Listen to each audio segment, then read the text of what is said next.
어제 경기도 시흥 거북섬 자리한 이 인공 서핑장, 이 웨이브파크를 이재명 후보가 자신의 치적이라고 내세웠었는데 국민의힘과 개혁신당에서 실패한 결과라는 지적이 나오면서 지금 공방으로 번지는 모습입니다. 일단 먼저 발단이 된 이재명 후보의 발언부터 한번 들어보시죠. 시흥에 거북섬이라고 있죠. 그때 시흥시장하고 제가 그 업체들을 꿰어가지고 경기도로 거북섬으로 오면은 우리가 그냥 다 나서서 알아서 해줄 테니까 이리로 오라고 저희가 유인을 해가지고 살살 깨워와서 인허가와 건축 완공하는데 2년 정도밖에 안 걸리게 신속하게 해치워서 거기가 지금 완공이 된 겁니다. 그죠? 이재명 경기도가 그리고 민주당의 시흥시가 그렇게 신속하게 큰 기업 하나를 유치했다 그 말이죠. 자랑하고 있는 중입니다. 자랑.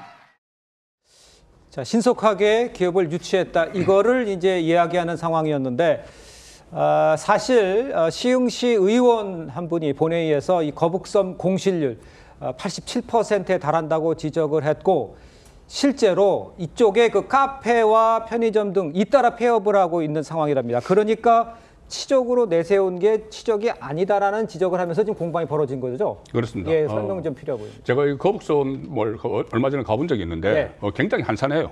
한산하고 뭐 그 웨이브파크는 아직 그 시즌이 아니라서 그런지 몰라서 모르지만은 어쨌든 지금 핵심은 그거지 않습니까? 그 거북섬이 공실률이 87%나 되고 3,200개 이상의 그 가게가 점포가 있는데 거기가 공실률로 87%고 13%만 가동이 되는 정도예요. 그런데 그 이재명 후보 쪽 이야기는 거북섬을 시작을 한 것은 남경필 지사 때고 우리가 했다는 것은 그 안에 웨이브파크 유치를 한 거다. 그리고 2년 만에 신속하게 한 거다. 이게 굉장히 크거든요. 이게 축구장으로 치면 23개가 들어가는 엄청난 규모예요. 그러더라고요. 예, 그것을 2년 만에 이제 유치를 했으니까는 내가 그만큼 그 실력이 도정해서 성과를 냈지 않았느냐 하는 건데 유치한 것도 중요하지만 유치하고 나서 저게 어떻게 운영이 되는지가 그거를 살펴봐야 되는 거죠. 근데 웨이브파크가 들어왔어. 웨이브파크가 정말 어떤 그 효과가 있으려면은 거북섬 전체가 잘 돼야 되지 않습니까? 근데 웨이브파크 효과가 전혀 없는 거예요. 그 상황을 지금 지적을 하는 건데 그래서 서로 이제 말은 나는 웨이브파크를 이야기했는데 왜 거북섬이라고 하느냐지만 결과적으로 다 연결이 되어 있는 이야기예요. 그리고 왜 이것을 이재명 지사가 치적으로 내세웠느냐 이것을 보면은 최근에 같은 경기도지사를 했던 김문수 후보가 계속 본인의 업적과 이재명 후보의 그 일을 서로 비교를 하고 있거든요. 그러니까 김문수 후보 때는 강역 철도망도 만들고 교통망도 만들고 광교 신도시 대장동에 10배가 되는 것을 했지만은 전혀 문제가 없었는데 왜 그 이재명 후보는 경기도지사 때 이 법인카드 논란만 일으키고 또 성남시장 하면서 경기도 산하에 성남시가 있잖아요. 성남시장 하면서 뭐 대장동, 백현동, 뭐 위례신도시, 정자동 여러 가지 그 개발 비리가 있느냐 이것을 계속 비교를 하니까 본인도 어떤 이 경기도 치적이 있다는 것을 대표적으로 내세운 것이 웨이브파크인데 이게 좀 그 꼬여버린 상황이 된 거죠. 알겠습니다. 신현영 의원께서는 왜 민주당이 고발까지 예고한 상황인지를 좀 설명했어요. 민주당 입장을 좀 말씀드려 주십시오. 그러니까 이준석 의원의 그런 후보의 캠페인 방식은 말장난 방식이고요. 꼬투리 잡기 방식이거든요. 실제로 이재명 후보가 거북선에 대한 유치나 이런 항만에 대한 얘기를 한 게 아닌데 거북선의 항만에 대해서는 우리가 역사적으로 봤을 때 2013년에 김문수 경기도지사일 때 이 항만을 유치하게 됩니다. 그리고 2015년에 남경필 지사 시절에 거북선 사업을 또 이것을 또 성과로 내세우게 하고요. 2018년도부터 이재명 경기도지사가 들어오죠. 그러면서 2020년에 개장 목표로 해서 이 인공 서핑파크, 웨이브파크를 개장하게 됩니다. 그래서 거북선에 대한 전체에 대한 비판을 했기 때문에 이 부분에 있어서 사실관계가 맞지 않은 것이 이준석 후보의 잘못된 팩트와 지적이어서 그런 부분에 대해서 저희가 고소를 하게 된 것이고요. 실제로 그럼 왜 87%의 지금 공실이 있느냐 이 부분은 무엇 때문이냐를 파악을 했을 때는 지난 3년간의 윤석열 정권의 무능입니다. 상가 공실. 결국에는 수요 예측에 실패한 한국수자원공사의 그런 주체도 문제이긴 한데요. 윤석열 정권이 망쳐놓은 경기 불안. 이것 때문에 거북섬 일대 부동산의 피해가 심각했거든요. 그러면서 여러 가지 자영업자와 소상공인에 대한 피해가 많은 상황에서 이것을 마치 거북선 전체의 문제로 호도를 하고 그게 이재명 후보의 잘못인 것처럼 크게 부풀 부풀려가지고 또 공방을 하고 있는 이런 불필요한 공방을 이준석 후보가 너무 잘합니다. 그래서 이준석 후보는 정말 대통령으로서의 대한민국을 이끌 자격이 있느냐, 아니면 1위 후보에 대해서 시비거리만 하면서 본인의 지지율만 공략하려고 하느냐 했을 때 국민들이 당연히 냉정하게 판단하실 거라고 생각을 하고요. 이런 정치야말로 정말 나쁜 정치고 외국 정치인데 이런 부분을 고발을 하지 않으면 계속해서 말장난하면서 이렇게 크게 확대 생산하는, 우리의 지금 9일밖에 남지 않은 선거 시점에서 잘못된 왜곡으로 국민들에게 호도될 수 있다. 그래서 팩트 정정과 함께 고소고발을 하지 않을 수가 없었다라는 말씀을 드리겠습니다. 근데 사실 이게 이제 거북선 사업과 거북선 웨이브 파크가 다르다라고 주장하면서 고소고발을 하는 것 같아요. 그런데 거북선 개발 사업은 지금도 진행 중에 있어요. 거기에 뭐 마리나 사업을 한다든가, 이것도 개장 전인 거고, 지금 완공돼서 시작하고 있는 거는 웨이브파크 사업이거든요. 그렇죠. 이재명 후보도 저 부분을 염두에 두고 말씀하신 거고, 그렇게 따지면 거북섬을 만든 때부터 생각을 해봐야지. 이게 인공섬이기 때문에.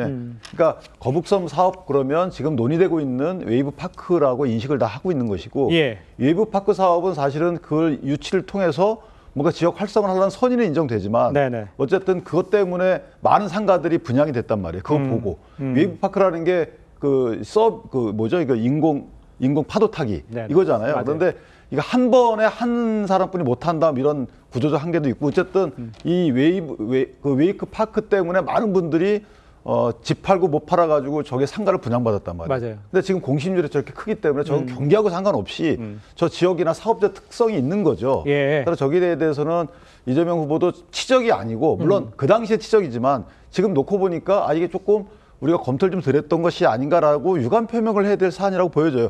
나는 선의를 열심히 해가지고 이렇게 했지만 지금 보니까 아직까지 이런 상황이네요. 이렇게 말씀하시는 게 맞다라는 생각이 들고, 이게 거북섬 사업을 전체를 얘기한 이준석 후보에 대해서 고소고발할 것까지인가, 저는 약간 의문이 들고 다시 한번 반론 주시면 좋을 것 같은데요. 2018년에 이재명 당시의 경기도지사가 거북선 활성화를 위해서 웨이브 파크를 빠르게 신속 유치한 거에 대해서 행정 치적을 얘기한 것입니다. 그리고 만약에 거북선과 거북선 웨이브 파크가 지금의 국민의 인식이 지금 동일하다고 지금 얘기하시는데요.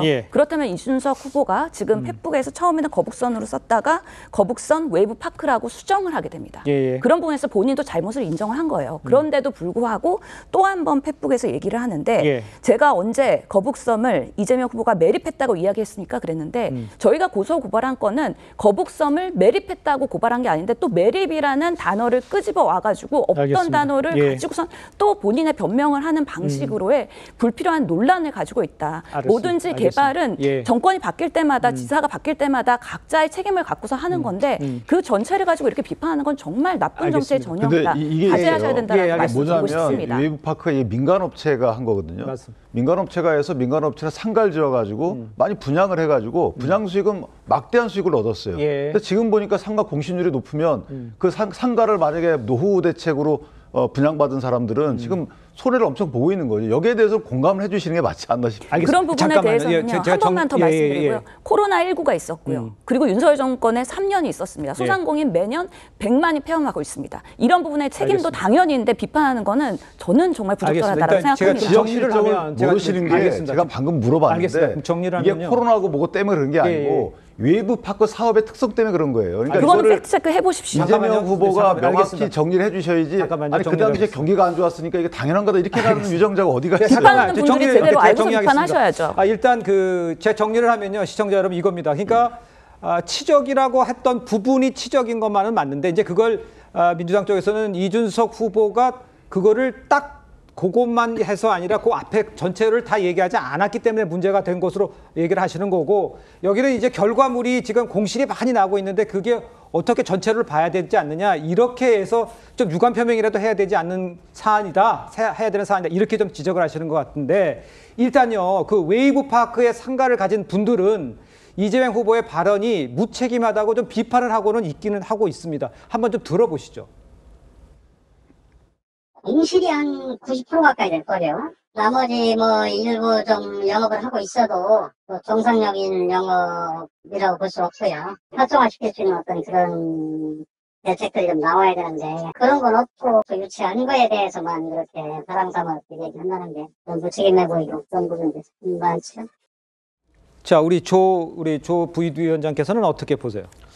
일단 이 이재명 후보가 한 말씀의 자체에 대해서 좀 이해를 하셔야 되는 부분이 시흥시 관련해서는 웨이브파크는 사실상 여러 도지사가 김문수 도지사 시절부터 시작이 된 겁니다. 예. 그다음 남경필 도지사를 거쳐서 이재명 도지사 시절에 본인의 그런 신속한 인허가 결정을 통해서 행정 역량을 총동원해서 네. 웨이브파크 개장을 이뤄내는 그런 행정적인 그런 능력을 표현한 것이라고 할 수가 있거든요. 네네. 그리고 난 다음에 그 이후에 공실이 된 것은 앞서 말씀하신 것처럼 여러 가지 사정이 있을 수가 있습니다. 그런 경기가 악화된다라든가 아니면 윤석열 정부 3년 동안의 경제 무능이라든가 코로나19라든가 여러 가지 사정이 있을 수가 있음에도 불구하고 이것을 가지고 어떻게 이것을 가지고 이재명 후보가 본인의 치적이라고 강조할 수 있냐라고 비판하는 것 자체가 예. 어떻게 보면 앞뒤가 맞지 않는다는 것이죠. 이재명 후보가 강조하고 싶었던 것은 본인의 행정 역량이었습니다.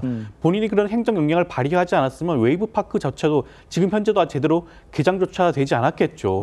본인이 그런 역량을 보여줬다는 점은 어떻게 보면 정치 지도자로서 국정 수반을 맡는 역할을 맡는 그런 자리로서는 본인의 역량을 보여준 사례가 아니겠습니까? 예. 그러한 측면에서 봐야 되지 않을까라는 근데 생각이 제가 듭니다. 이거는 확실히 짚고 넘어가야 되는 게, 자, 행정 당국자가 하는 역할이 저 부산에 하려고 했던 걸 끌고 왔다는 거잖아요. 네네네. 끌고 와서 이게 민간업자가 어떻게 보면 많은 이득을 취한 사업 형태예요. 물론 제가 그 당시에 선이라고 생각을 합니다. 만약에 저게 웨이브파크가 안 들어왔으면 개발이 안 됐을까? 지금도 마리나 시설 이런 거 다 하고 있잖아요. 그러니까 예. 다른 형태의 개발이 충분히 가능했을 수 있는 거고 예. 웨이브파크를 하고 있는 민간업자를 끌고 와서 저게 폭리를 취하게 한 거잖아요. 물론 저 선이라고 봅니다. 네. 근데 그 이후에 어쨌든 그 웨이브파크 사업에 사람들이 안 와요. 예. 관광객이 안 오기 때문에 거기 상가를 분양받으신 분이 공실률이 높아진다 그러면 예. 일단 공감적 차원에서 내가 좋게 한 인허가를 통해서 이렇게 했던 치적이었는데 지금 와서 보니까 많이 공실률이 있어서 마음이 아픕니다. 이렇게 하는 게 위정자의 입장 아닌가요? 예. 근데 내가 아니고 이건 전부 다 뭐 코로나하고 그럼 전국적 공실률이 80%가 가나요? 저는 그래서 이 부분도 이재명 후보가 그렇게까지 얘기 안 했잖아요. 그러면 민주당에서 해석하시는 분들이 이게 이재명 후보의 얘기는 이런 것이다라고 유감 표명을 대신해 주는 방법으로 가야 되는 것이지 네. 저게 다 윤석열 정부의 경기를 잘못 운영한 탓이다. 이렇게 가는 것은 좀 맞지 않지 저는 않나요? 반론해야 될 것 예, 같은데요. 예. 민간업자가 폭리를 취했다라는 부분에 대해서도 명확하게 파악하고 사실 확인하셔야지 안 그러면 팩트체크 당하십니다. 조심하셔야 되는 거고요. 폭리를 취하거든요. 왜냐하면 그리고 분양가가 엄청 높았거든요. 그리고 지금 상황에서 이준석 후보가 이를 비판하려고 그러면 그럼 왜 공실이 됐는가, 자영업자들이 왜 힘든가에 대해서 공감을 해주고 네네. 그렇게 상황을 경제를 최악으로 만든 윤석열 정부에 대해서도 비판을 해야죠. 예. 그게 올바른 방식이죠. 그런데 말꼬리 자꾸선 또 이런 식으로 하면서 자영업자들이 마치 이재명 후보가 이 부분에 있어서 잘못한 것처럼 오인하게 하는 이런 호도된 그런 발언과 메시지들이 정말 대한민국의 경제를 더 망치고요. 알겠습니다. 예. 선거에 있어서의 우리의 정치를 통합과 회복으로 가는데 반대로 가고 있다. 그런 부분에서 저는 지금 이준석 후보가 제대로 된 캠페인 하고 있는 것이냐에 대해서는 상당한 비판을 할 알겠습니다. 수밖에 아니 없다는 제가 말씀을 사실은 드립니다. 이준석 후보를 옹호하려는 게 잘 들어보세요. 예. 지금 거북섬에 있는 상가 수분양자들이 힘들다잖아요. 공실이 많아. 공실이 뭐 20, 30%가 아니라는 거잖아요.